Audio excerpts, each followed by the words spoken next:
যুগল চরণ প্রীতি, যুগল চরণ প্রীতি, পরম আনন্দ ততি, রতি প্রেমা হোক পরবন্দে। যুগল চরণ প্রতি, যুগল চরণ রাধা কৃষ্ণের চরণ।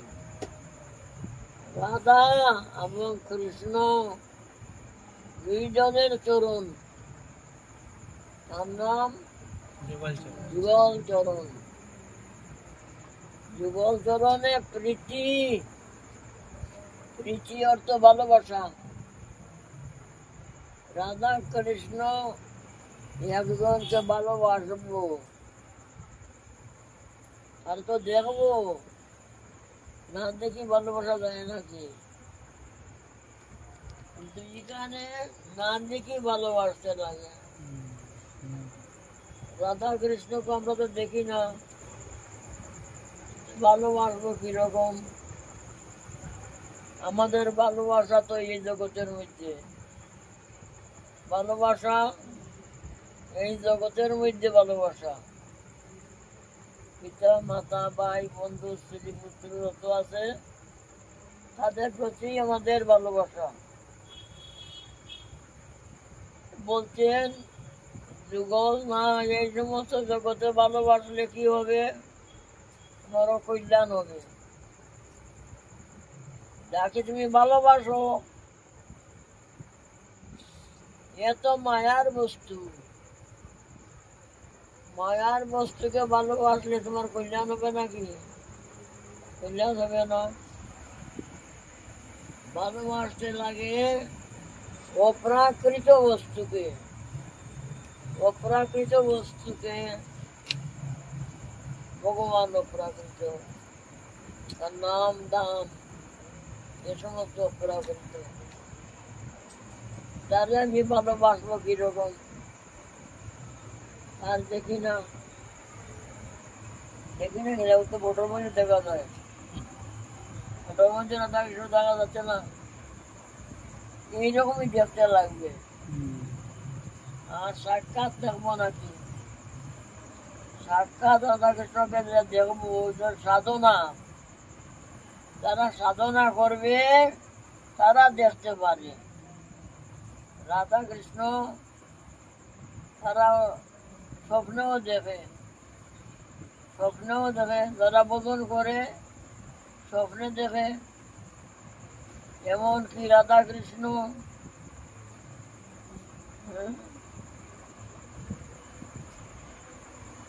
রঘুনাথ দাস গোস্বামী রাধা রানী ছায়া করতেন আসিয়া। রাধা রানী রঘুনাথ দাস গোস্বামী রাধে রাধে কবে দয়া করবে, বলে তো দিশাহারা, জ্ঞানহারা, জ্ঞানহারা। তারপরে রাধা রানী এই রৌদ্রের মধ্যে, কুটির নাই, কোনো কুটির নাই, কোনো বৃক্ষের ছায়া নাই, এই রৌদ্রের মধ্যে বসিয়া রাধে রাধে রাধে রাধে রাধে রাধে বলছে। এ রাধে কবে দয়া হবে, কবে দয়া হবে? এইভাবে ভাগে দোল খায়। ফটোও দেখা আছে, ফটো তো দেখছো। ভাগে আসিয়া জল খাচ্ছে, ভাগে আসি জল খাচ্ছে। আর রাধা রানী যেখানে এখানে তো বাঘ আসতে পারে না, রঘুনাথকে ছায়া দিচ্ছেন খাবার দিয়া। জল তো খাইয়া বাঘ চলে গেল।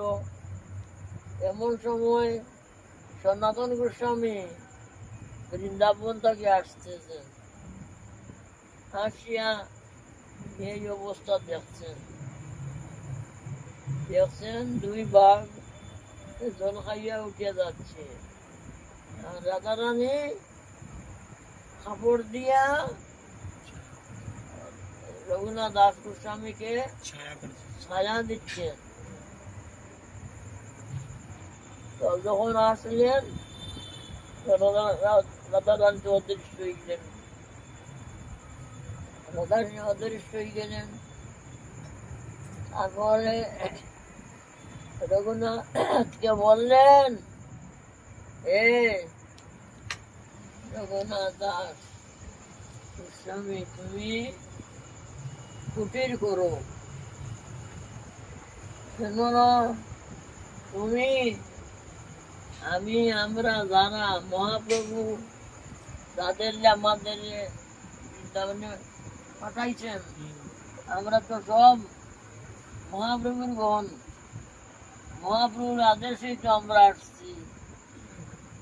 শ্রীরূপ সনাতন ভট্ট রঘুনাথ, শ্রীজীব গোপাল ভট্ট, দাদা রঘুনাথ, ষষ্ঠী মহান্ত, দাদর গোপাল, চক্রবর্তী, এরা সব ব্রজের মানুষ, এরা সব নদিয়ায় অবতীর্ণ, মহাপ্রভুর সঙ্গে অবতীর্ণ হয়েছে। মহাপ্রভুর সঙ্গে এরা জন্মগ্রহণ করছেন, অবতীর্ণ হয়েছেন। মহাপ্রভু ষষ্ঠী মহন্ত সবাইকে পাঠাইছেন কিনা বলা যায় না, তবে বাঁচিয়ে বাঁচিয়ে পাঠাইছেন। শ্রীরূপ সনাতন ভট্ট রঘুনাথ, শ্রীজীব গোস্বামী,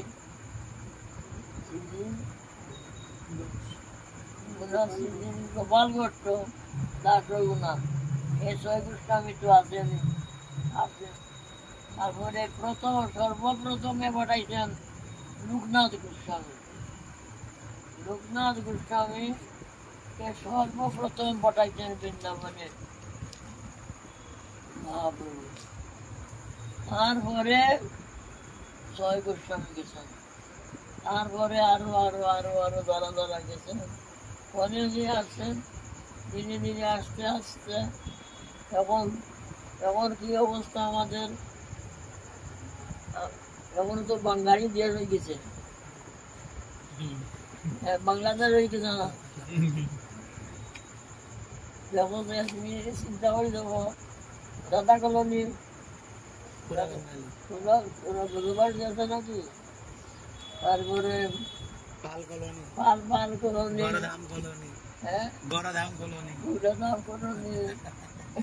চতুর্দিকে ভিতরে শিব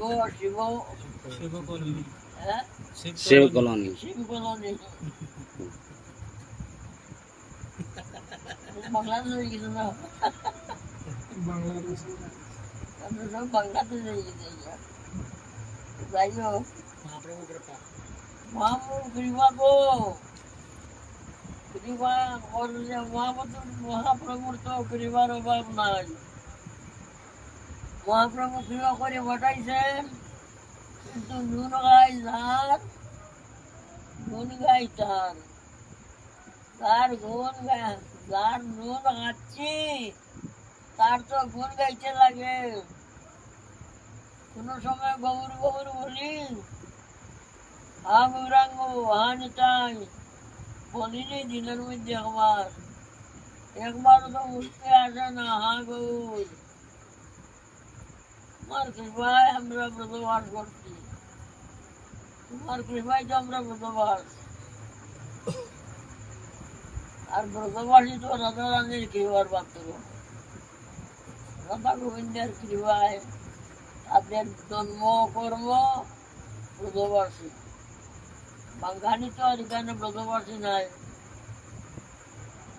মহাপ্রভু পাঠাইছেন, মহাপ্রভু কৃপায় আমরা আসছি। তার নুন খাই, তার গুণ তো গাইতে লাগে। কি গুণ গাইব? গৌরাঙ্গে দুটিবোধ, গৌরাঙ্গের কত প্রার্থনা আছে, কত লীলা আছে। গৌরাঙ্গ বলতে তো বলা যায়, একবার মুখে আসে না হা নিতাই হা গৌর, মুখে তো আসে না,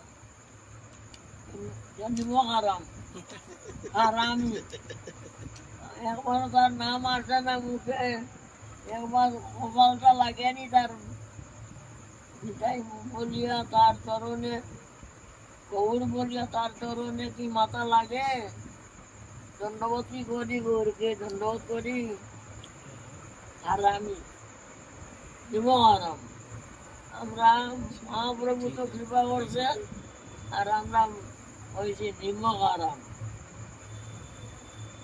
এখানে আসিয়া গৌর বাড়ি আগে, এখানে যারা বৃন্দাবনে যারা বিবাহিত মানুষ আসতে পারতো না, এখানে বিবাহর চলছিল না।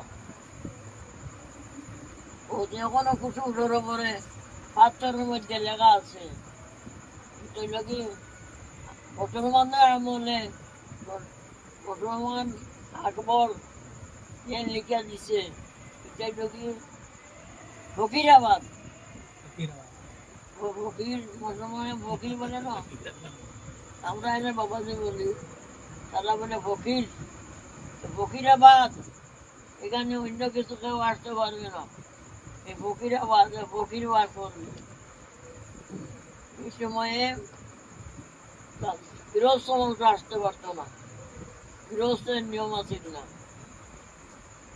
এখন তো দেশ বাংলাদেশ হয়ে গেছে, কিন্তু আগে গৃহস্থের স্থান আছে না, সব ফকির, ফকিরাবাদ, সবাই বাবাজি, সবাই যারা বাস করে ত্যাগী, বাবাজি হো আর গৃহ হো, বাবাজি না হো কিন্তু বিবাহ করতে পারবে না। এখানে আসিয়া এখানে বিবাহ চলন ছিল না, এই অবস্থা। আমাদের কুটিরা আরম্ভ হইল এই রঘুনাথ দাস গোস্বামী হইতে, বলছে তুমি কুটির তৈরি করো, তুমি কুটির ছাড়া যে আশা মুড়িয়ে আছো, চিন্তা করো মানুষ পারবে নি, একটা মানুষ পারবে দিন রাত 12 মাস, ঘর নাই, বাড়ি নাই, খাওয়া নাই, কি খাওয়া, 100 গ্রাম মাটা খাইয়া পারবে কেউ? এরা সিদ্ধ পুরুষ, এরা ভগবানের প্রিয় পার্শ্বদ, সেজন্য তারা ঘর বাড়ি ছাড়া থাকতে পারে। সনাতন গাছে গাছ তলায় তলায় বার করতেন, মানুষ মারবো। এই লোকনাথ গোস্বামী এখানে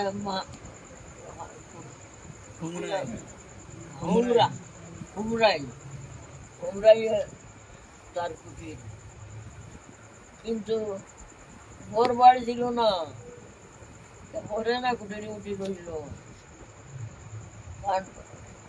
রতা বিনোদের সেবা করতেন।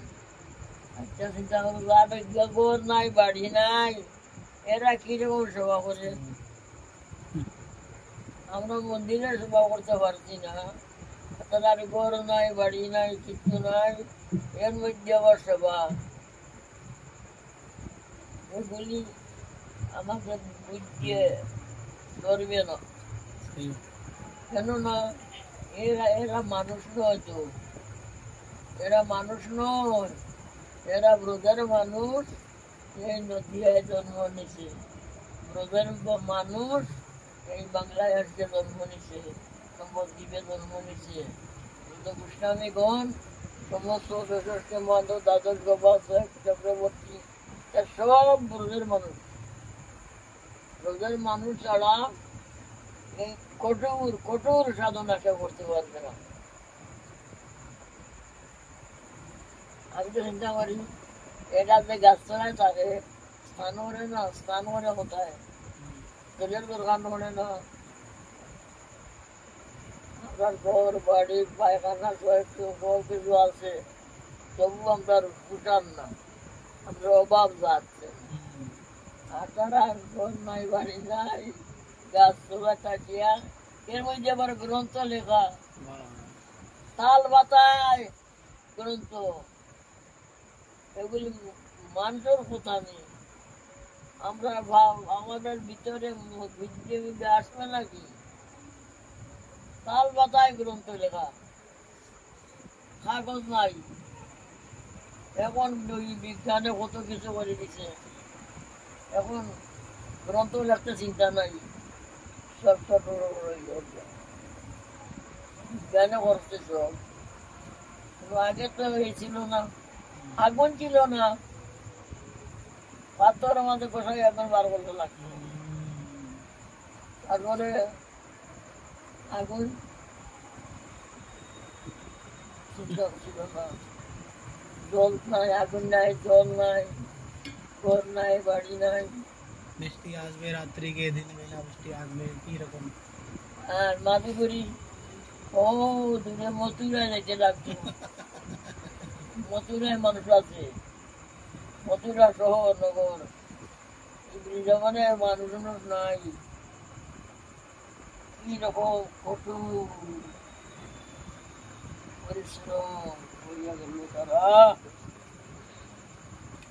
सब हमार लागिया, হ্যাঁ सब जीव लागिया।